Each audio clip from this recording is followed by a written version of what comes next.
third graders. Okay, so today we're going to talk about the concept of overlapping objects. Overlapping is whenever one object crosses in front of another object. Whenever they are side by side, you see the full detail of both objects.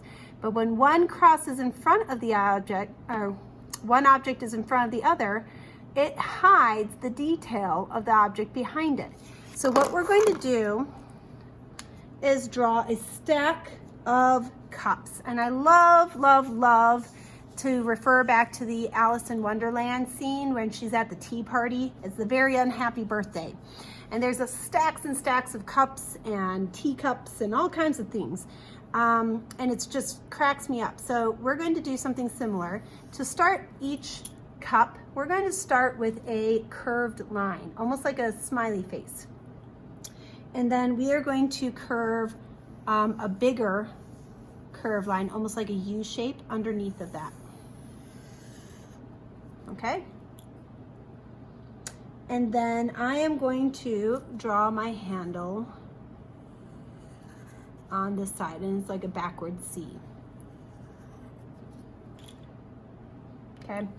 Now, before doing the back of this cup, I'm going to start my next teacup. Now, these teacups are going to be stacking in and around each other, so they're going to curve a little bit. So I'm going to start my next curve, and it's going to be a little bit off. See how it's tipping? And then I'm going to draw my U shape, and it's going to come down, scoop into this cup. Gotta pretend draw through, and then we're going to come out on this end and come up to meet that line, okay? All right, and then our handle, I'm going to put my handle on this side. And this time you get to do a regular C shape. Now, we have finished this cup inside of this cup, so I can close out the back of this cup. But remember, this cup is overlapping the back of this cup because it's sitting inside of it. So it's like it's gone like that. So what I'm going to do is I'm going to draw the part of the cup that would go into there and stop, pick up my pencil, go around, and then I'm going to finish it on that side.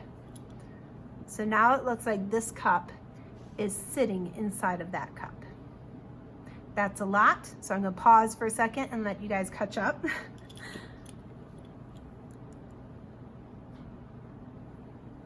So what we're going to do next is do my next cup going this way. So I want it stacking back this way because it's kind of counteracting that tip that's going this way. This one's going to stack this way. So I'm going to come up here and draw a curved line that curves this way. And I'm going to draw a U shape coming down. Maybe I'll make that a little bit longer. I'm going to draw a U shape that comes down. We got to pretend it's coming through here. It's coming all the way to here, and it's going to come out right at the edge of here and stack up, okay? Now, because it's touching the edge of this cup, we don't have to worry about catching this lip going that way, but we do need to get this lip on this side. So we need to finish this by cutting back through there. What am I missing on this cup? That's right, the other handle. So I want to come to the opposite side. And remember, your cups don't all have to be the same. So you could do some fancier, longer shaped cups, like handles like this. Some could be short and cute.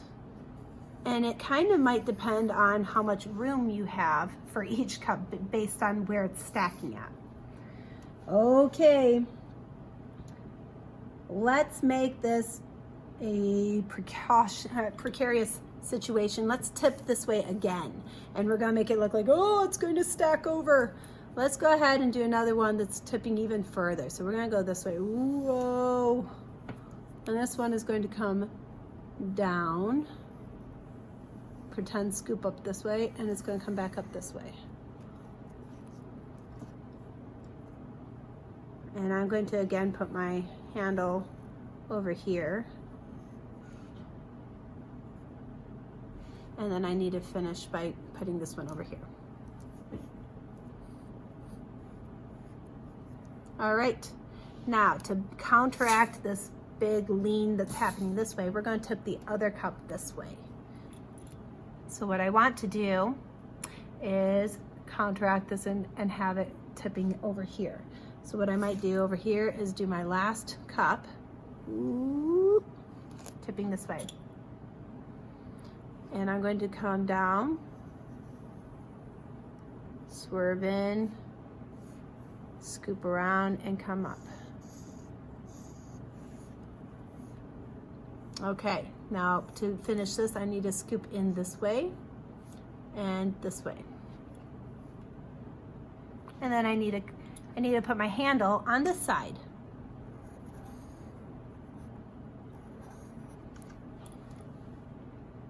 I'll give you a second to catch up because that's a lot of drawing.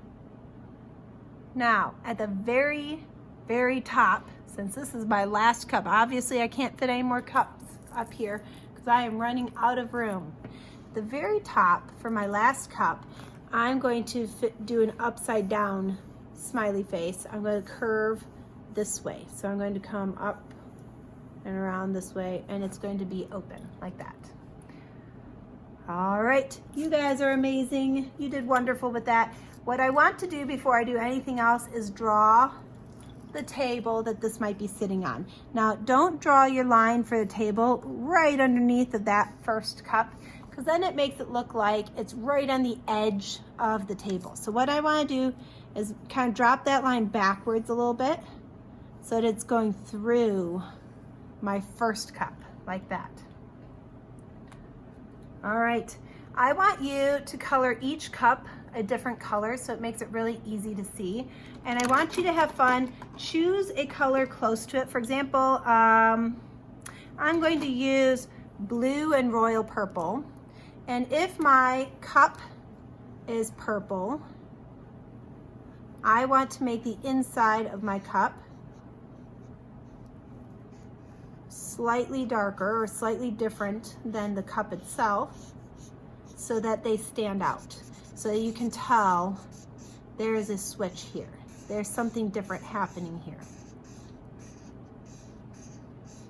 So I'm going to real quick show you how to color this, and then I'll let you guys do all of your cups together. So make sure you color all of these in because that's what really makes this thing look amazing. All right, so if I did this one purple, then inside the cup, I'm going to go slightly different. And I'm going to do this bright blue. So that way I can tell the inside of the cup is a little different than the outside of the cup. And there's no rules as to which colors you have to use. So you can kind of have fun coming up with your color choices. I'm going to use pink and raspberry on my next one.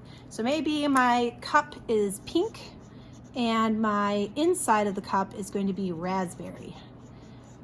And I'm only going to do these two so you guys have time to draw. Remember, outline first. It causes you to have nice, clean coloring. So I'm going to come around and outline first, then go in and color in my cup so that it is finished. And then what I want to do next is take my raspberry and go inside the cup with that other color. So see how you can see that shadow inside the cup? It makes it look a little bit darker. All right, guys, I hope you have fun with this. Make sure you color each of your cups something different. You can repeat colors if you want, just don't do the same color cups next to each other because then it makes it a little harder for your eye to see each one. And then you can color your table in the background as well if you'd like. All right, guys, have a wonderful day and can't wait to see you guys again.